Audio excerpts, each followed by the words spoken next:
আসসালামু আলাইকুম। এই তান্দুরি রোস্ট খেতে অসম্ভব মজাদার। পোলাওর সাথে খেতে তো মজা, কিন্তু রুটি বা নানের সাথে খেতে আর মজা। এটা খেতে রোস্টের মতো লাগে, আবার তান্দুরিরও ফ্লেভার পাওয়া যায়। ঘরে থাকা উপকরণ দিয়ে এত সুন্দর করে যে বানানো যায়, আপনারা অবশ্যই এটা ট্রাই করবেন। এখানে আমি 1 কেজির মতো চিকেন নিয়েছি। স্বাদ মতো লবণ দিয়ে দিলাম 1 চামচ শুকনো মরিচের গুঁড়া, 1 চামচ হলুদের গুঁড়া, 1 চামচেরও কম ধনিয়া গুঁড়া, 1 চামচের মতো গরম মশলার গুঁড়া দিয়ে দিচ্ছি। এখানে 1 চামচেরও কম তান্দুরি মশলার গুঁড়া। এখানে প্রায় 3 চামচের মতো আমি আদা ও রসুন বাটা অ্যাড করে দিচ্ছি। দিয়ে দিলাম 5 চামচের মতো পেঁয়াজ ও বাদাম বাটা। এখানে আমি চীনা বাদামটা নিয়েছি। দিয়ে দিচ্ছি চিলি ফ্লেক্স দিয়ে দিলাম 1 চামচের মতো, এবং 1 বাটির মতো দই দিয়ে আমি সবগুলা ভালোভাবে মাখিয়ে ম্যারিনেট করে নিচ্ছি। ম্যারিনেট করা হয়ে গেছে। আমি এটা আধা ঘন্টার জন্য রেস্টে রেখে দিব। আধা ঘন্টা পরে আমি চিকেনগুলো ভেজে নিব।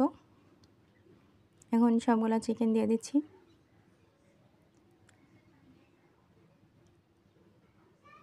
এটা বানাতে অনেক বেশি মশলা লাগে না, আপনার ঘরে থাকা মশলা দিয়ে এই সুস্বাদু খাবারটা আপনি বানাতে পারেন। এটা অনেক বেশি ভাজা যাবে না, একটু লাল লাল করে ভেজে নিতে হবে। মূলত এই ভাজার কারণে তান্দুরি যে ফ্লেভারটা ওটা আসবে। হয়ে গেছে, আমি উঠে নিচ্ছি। বাকি চিকেনগুলো আমি ভেজে নিচ্ছি সেমভাবে।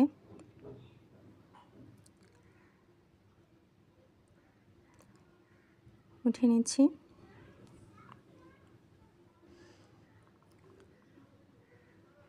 এখন আমি এই ভাজা তেলের ভিতরে ম্যারিনেট করা যে মশলাটা ছিল সেটা দিয়ে দিলাম।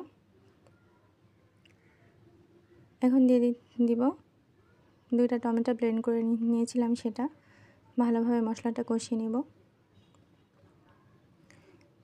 এখানে সামান্য পানি অ্যাড করে দিলাম এবং আরেকটু লবণ অ্যাড করলাম। আমার লবণটা কম হয়ে গেছিলো, এজন্য। মশলাটা ঘন হয়ে আসছে, তেল ছেড়ে দিয়েছে, ক্রিমি ক্রিমি ভাব হয়ে আসছে। এখন আমি চিকেনগুলা দিয়ে দেব। ভালোভাবে মশলার সাথে মাখিয়ে আমি এখানে অল্প পানি অ্যাড করে 10 মিনিটের মতো আমি এটা ঢেকে দেব। মাঝে মাঝে একটু নেড়ে দেব ভালো করে সিদ্ধ হওয়ার জন্য। ঢাকনা উঠিয়ে আমি নেড়ে দিচ্ছি। এখন আর ঢাকবো না। এই পর্যায়ে আমি 4টা কাঁচামরিচ পিছনের সাইড কেটে দিচ্ছি। কাঁচামরিচের জন্য রোস্টের যে ফ্লেভারটা ওটা ভালো আসে। অবশ্যই এটা দেওয়ার চেষ্টা করবেন। এখানে 1 মুঠো পেঁয়াজ বেরেস্তা দিয়ে দিচ্ছি। এ পর্যায়ে চুলার জালটা কমিয়ে দিতে হবে। উপরে তেল চলে আসছে, আমার রান্না প্রায় শেষের দিকে। আমি জালটা নিভিয়ে দিব। এখন আমি দেখাচ্ছি,